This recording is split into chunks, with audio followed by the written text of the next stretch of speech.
December holds significance for many people and for many reasons. For the Christian, December reminds us of the birth of our Savior. For certain people, it may have a birthday of a loved one, friend, or themselves. For me, though, it holds special significance because of something called Spotify Wrapped.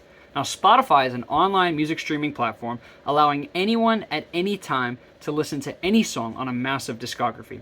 But it's especially significant in the month of December, where Spotify releases their Wrapped update to each of their 489 million monthly listeners. And that statistic is according to Demand Sage, a statistics hub for the internet.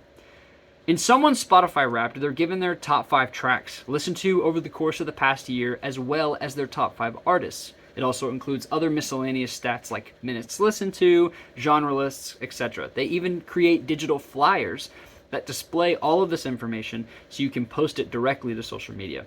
And this is significant to me because I love music. I'm always playing music, I'm always listening to music, and I'm always sharing music.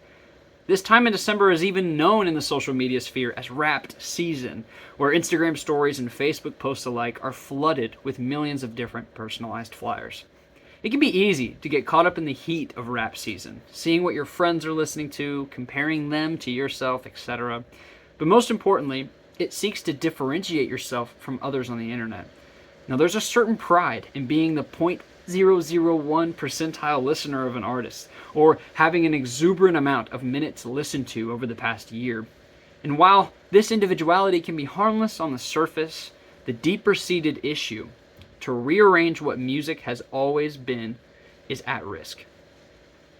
In the midst of the heavily personalized world that we live in, the truest form of music is in danger of relinquishing the beauty that brings a community together over sound. So, I've already talked about one example of what is heavily personalized in the music world, but I do want to add a caveat. Personalization is not all bad. In fact, the very nature of personalization is what moves music to new heights, and it's what made jazz so popular in the 1930s in Harlem. According to the National Park Service, swing jazz was popularized in New Orleans and defined an entire generation of people. Jazz, and swing in particular, relies heavily on improvisation to keep the song going, allowing for creativity to flow from note to note, phrase to phrase, and instrument to instrument. Yet, the difference in this past personalization and the personalization that plagues the culture today is community. Yes, there was plenty of personalization in 1930s swing, but it was for the good of the dancers and listeners. It was meant to be listened to together, enjoyed together, and danced to together. The culture today is not the same, opting for the comfort of their couch, not a concert, for the selfish set list, not someone else's, and for the quality of their headphones, not the phonics of a venue. This heavily personalized world of music is seeking to devour the community it once created. Let me give you an example of a song that changed an entire generation, I would argue for the worse. On October 10th, 2019, an artist by the name of Arizona Zervas released a song titled Roxanne. It blew up the charts the moment it dropped, as well as going viral on TikTok as a usable soundbite for the platform. And this is important because he made this song specifically for social media. In an interview with the Los Angeles Times, Zervas states, quote, "I knew it was an actionable song that people could dance to," end quote.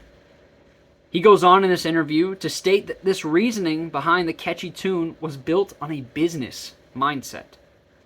Through Zervas' influence, the music industry evolved into the one-hit wonder machine, creating catchy beats, unforgettable melodies, whether you like it or not, and lyrics that recited dance moves to dance along to. In contrast, true music is a personalization and expression of emotion with passion to a listening audience so that they may be influenced, spurred on, and impacted. This has always been the standard until recently. Zervas' Roxanne has no such passion or standard to hold to, other than the selfish gain for money, clicks, and fleeting fame. Now, let me give you an example of true musical expression: the church. As a musician that regularly serves in my church, there is nothing more communal than the singing of the gospel with the broken-hearted followers of Christ. This community, spurred on by God's holy word, joins together in a passionate sound. A passionate sound. I'm so sorry, I lost where I was at. There it is. This community, spurred on by God's holy word, joins together in passionate sound, proclaiming their inner desires and, more importantly, where the origin of those desires lie. Now, there may be a rebuttal to this statement, as it's not the music that binds the church together per se, but common faith. And while that is true, we do not hold music higher than God. It is true and good to express that relationship in a variety of ways. I'm reminded of Psalms 105 in verse 2, which says, quote, "Sing to him," that is God, "sing praises to him, tell of all his wonderful acts," end quote. We should express and spur on the world by singing. Rejoicing in God should lead believers to sing to an unbelieving world. Now, I'll give you a non-Christian example, and that's a jazz hall. Now, from a young age, my dad introduced me to the ever-expanding world of jazz, specifically the genre of straight-ahead jazz. Now, in this subgenre, the tempo is fast, improvisation is vital, and excellency is key. There is no room for error when playing straight-ahead jazz. Not only that, but straight-ahead is often played with a group, either a quartet, trio, quintet, all demanding that each musician has to listen and add to each other's playing. And with this intense focus, the band needs more than a catchy hook to progress through the night. They need to work as one unit to deliver the best possible sound for the listener hour by hour. Ryan Gosling's character, Sebastian, in the movie La La Land actually comes to mind.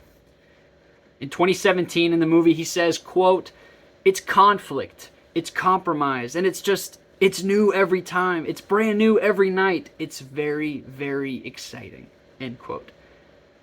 Now, I watched the clip many times over from this quote, and the band in the movie is actually playing straight ahead, jazz style, while Sebastian is explaining to another character that jazz is never boring or easy.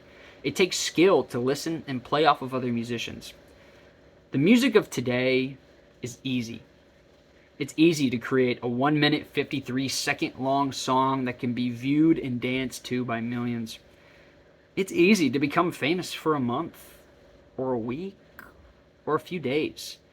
And it's easy to put yourself first.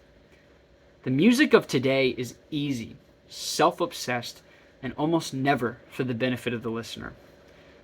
I'm calling for a new generation that appreciates music for the community that surrounds it, influences it, and leaves it better than they found it.